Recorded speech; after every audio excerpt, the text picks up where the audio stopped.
नमस्कार किसान भाइयों, जेडी न्यूज यूट्यूब चैनल में आपका स्वागत है। किसान भाइयों, क्या नवंबर में बढ़ेंगे प्याज के भाव? आने वाले दिनों में प्याज के भाव में कितनी तेजी बनेगी, इस पर करेंगे विस्तार से चर्चा। किसान भाइयों, दिवाली की बात करें तो महाराष्ट्र के किसानों के लिए अंधेरे में डूबी रही। जी हाँ दोस्तों, आपको बता दें कि लगातार बारिश गिरती रही और कीमतें की बात करें तो भाव में भी बड़ा डाउनफॉल देखने को मिला और सरकार की अनदेखी से किसानों के सामने बड़ा आर्थिक संकट खड़ा हो गया। जी हाँ दोस्तों, महाराष्ट्र के किसानों के लिए यह साल सबसे कठिन साबित हो रहा है। लगातार बारिश ने खेतों को तबाह कर दिया और थोड़ी बहुत जो फसल बची है उसके कीमतें इतनी गिर गई है कि किसानों को बेचने पर भी घाटा हो रहा है। प्याज के भाव को बात करें तो प्याज के भाव महाराष्ट्र में इतने कम है कि किसानों को मंडी में पहुंचाने का कई स्थानों पर भाड़ा मिलना मुश्किल हो रहा है। ईटी की रिपोर्ट के माने तो पुरंदर के किसान सुदाम इंगले की कहानी है। इस हालातों की तस्वीर साफ करती है। उन्होंने पूरे साल मेहनत कर प्याज की खेती करी और 66,000 रुपये प्याज की खेती पर खर्च किए, लेकिन जब फसल बाजार में लेकर पहुंचे तो 7.5 क्विंटल प्याज के बदले मात्र 664 रुपये हाथ आए। उन्होंने कहा अब तो प्याज को खाद देना ही बेहतर है, यानी बेचने पर भी नुकसान नहीं। यानी 66,000 रुपये लागत और प्याज के भाव किसान को मिले मात्र 664 रुपये।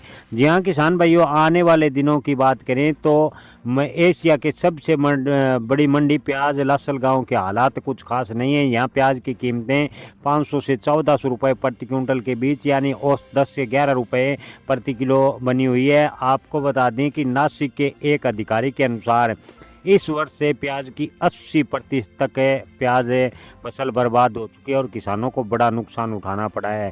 जी हाँ किसान भाइयों, जहाँ शहरों में दिवाली की रौनक थी वहीं महाराष्ट्र के किसानों जो प्याज के किसान हैं उनके गांव में दिया खरीदने तक के पैसे नहीं थे। ग्रामीण बाजार में सुने। ईटी की रिपोर्ट के अनुसार नासिक के एपीएमसी के सदस्य का कहना है कि इस बार दिवाली सिर्फ शहरों तक सीमित रह गई। किसानों के पास न पैसा न कमा पाने की वजह से कुछ खरीद भी नहीं पा रहे, जिससे गांव की वजह से बाजार भी ठप हो गए। महाराष्ट्र के बाजारों में उत्तर प्रदेश और गुजरात से आया प्याज और आलू जबरदस्त भर गया। इससे स्थानीय किसानों को बड़ा नुकसान हो रहा है। कमीशन एजेंट मणिक गोरे का कहना है कि इस साल प्याज को लेकर किसानों को बड़ी मुश्किलों का सामना उठाना पड़ रहा है। किसान और व्यापार सरकार की नीतियों से नाराज हैं। जी हाँ किसान भाइयों, व्यापारी और किसान संगठन लगातार सरकार की नीतियों पर सवाल उठा रहे हैं। जब प्याज के भाव बढ़ते हैं तो सरकार निर्यात पर रोक लगा देती है, एमईपी जैसी शर्त लगा देती है, लेकिन इन दिनों जब किसानों को अंतर्राष्ट्रीय बाजार में आपको बता दें कि प्याज के भाव बेहद ही कम मिल रहे हैं तो सरकार कोई कदम नहीं उठा रही। किसानों को अंतर्राष्ट्रीय मार्केट भी लगातार खोना पड़ रहा है, भाव गिर रहे हैं तब सरकार खरीदी भी नहीं करती। किसानों का कहना है कि सरकार को नुकसान में भी किसानों का साथ देना चाहिए।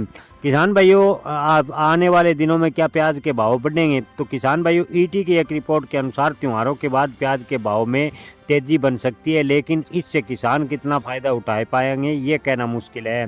अभी जिन किसान भाइयों के पास बेचने लायक प्याज ही नहीं बचा है तो उन किसानों को क्या फ़ायदा होगा अगर प्याज के भाव में तेज़ी बनती है। तो प्याज के हालात इतने ख़राब हैं कि प्याज किसान बेचने पर औने पौने दाम पर मजबूर हो रहे हैं, क्योंकि किसानों को घर चलाने तक के पैसे नहीं बचे। किसान भाइयों, आपको बता दें कि अगर आपके पास अच्छी क्वालिटी का प्याज और आप कुछ दिनों की होल्ड करने की स्थिति में हैं तो आप एक प्याज को कुछ दिनों तक होल्ड कर सकते हैं। आगे आने वाले दिनों में प्याज के भाव में थोड़े सुधार के आसार बन रहे हैं, हालांकि अप्रत्याशित तेजी अब की बार मार्केट में शायद ही देखने को मिले। जय किसान, धन्यवाद।